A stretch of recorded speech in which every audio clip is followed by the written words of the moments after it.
حضرت ابوبکر صدیق رضی اللہ تعالیٰ عنہ فرماتے ہیں کہ جو شخص نماز پڑھنے کے بعد 2 کلمے کہہ لے تو شیطان کہتا ہے کہ اس نے میری کمر توڑ دی۔ وہ 2 کلمے کیا ہے؟ فرمایا کہ ایک تو کہا الحمدللہ، دوسرے کہا استغفراللہ، الحمدللہ استغفراللہ۔ جب 2 کلمے کہہ دے گا شیطان تو انسان نماز پڑھنے کے بعد، تو شیطان کہتا ہے کہ اس آدمی نے میری کمر توڑ دی۔ کیوں؟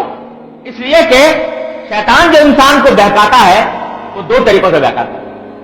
ایک تو اس طرح بہکاتا ہے کہ تو کیا تیری نماز کیا، یہ تو ایسی ویسے فضول ٹکریں ماری ہیں، اس کا حاصل کچھ بھی نہیں ہے، اس سے مایوسی پیدا کرتا ہے۔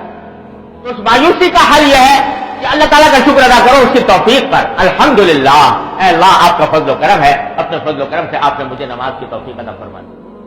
اور دوسرا شیطان کا جال یہ ہوتا ہے کہ بعض اوقات دل میں انسان کے بڑائی پیدا کر دیتا ہے، چلو ذرا کچھ تھوڑی اچھی نماز پڑھنے کی توفیق ہو گئی نسبتاً پہلے کے مقابلے میں، تو آدمی کا دماغ بعض اوقات یہ سوچنے لگتا ہے کہ میں تو بڑا ولی اللہ بن گیا، میں نے تو بہت بڑا تیر مار لیا۔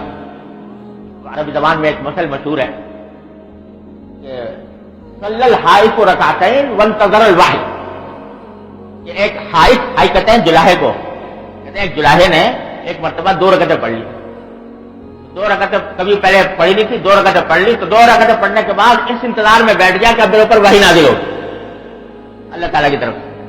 تو بعض اوقات شیطان اس طرح بہکاتا ہے کہ نماز پڑھوانے کے بعد دل میں ایک تکبر پیدا ہو گیا، بڑائی پیدا ہو گئی اپنے عمل کے طرف، یہ کہ میں نے بہت بڑا تیر مار لیا۔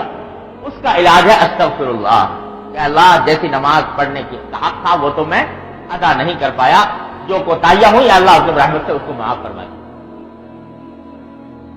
بعض روایات میں منقول ہے کہ نبی کریم صلی اللہ علیہ وسلم فرماتے ہیں کہ ما عبدنا کا حق کا عبادت، ما عرفنا کا حق کا معرفت، اے اللہ ہم آپ کی عبادت کا حق نہیں ادا کر پائے۔ کون کہہ رہا ہے؟ حضور نبی کریم صلی اللہ علیہ وسلم، جو رات کو کھڑے ہوتے ہیں تو پاؤں پر ورم آ جاتا ہے نماز پڑھنے میں، سجدے میں جاتے ہیں تو لوگوں کو خیال ہونے لگتا ہے کہ کہیں روح تو پرواز نہیں کر گئی، انگوٹھا ہلا کر لوگ دیکھتے ہیں کہ آیا روح تو پرواز نہیں کر گئی۔ وہ اتنی عبادت کرنے کے بعد فرماتے ہیں کہ اللہ ہم نے آپ کی عبادت کا حق ادا نہیں کیا۔ تو جب آپ یہ بات کروا رہے ہیں تو ہم کس شمار کتار میں ہیں؟ ہم تو اگر کوئی بھی پڑھنے کی توفیق ہو گئی اللہ تعالیٰ کا فضل و کرم ہے، لیکن اپنی کوتاہیوں کے اوپر استغفار ضروری ہے۔ الحمدللہ اور استغفر۔